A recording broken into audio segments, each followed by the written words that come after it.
what are some of the ways to identify a brand as being sustainable apart from, the organic and fair trade certifications that they might have? Yeah, It's a that tough one. is, yeah, that's a great question. I'm happy this came up here now because this is a very difficult question to tackle, mostly because a lot of brands will also engage in something called greenwashing, which is when a company claims that they're more environmentally friendly than they really are. For anyone who hasn't heard about greenwashing or wants to know more, we do have an ebook about this on the Green Story website if you want to check this out. Um, but to go back to this question of how to check if brands are more sustainable, there's a couple ways to do this. So firstly, I would say to look at how much sustainability is embedded in their brand. So for example, is it part of their mission and vision? Is it on different product pages or different pages of their website? So, it's not just here's our products and sustainability is something that we have in a report at the end in the depths of our website that people have to scroll forever to find, but that you can see that sustainability is part of everything they do. It's part of their story, it's part of their materials, of course, it's part of their business practices and everything they do.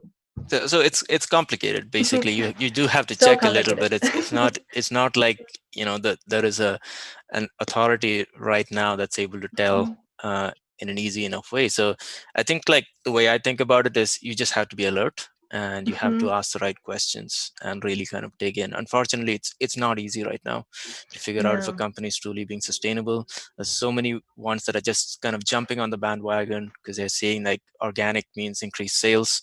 Mm-hmm. So yeah, be alert, keep an eye out for the numbers, and really look to see if their vision, everything they've been talking about for the last since their inception, has been around sustainability. That's always a Exactly. good way to think about it.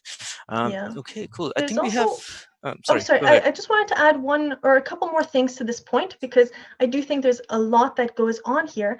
And that is also, if you're looking to find this, also just check out how transparent a brand is about this. And of course, no brand is perfect, but the more that a brand talks about these things and shows their weaknesses and their strengths, the better actually they are. And Patagonia had an amazing example of this, where in one of their blogs, they showed that they try to move away from poly bags in delivering their garments. And they had videos and pictures showing their process of trying different sustainable alternatives. But in the end, they said, hey, listen, we're trying all we can, but it is affecting the quality of the products, and they weren't able to use it yet.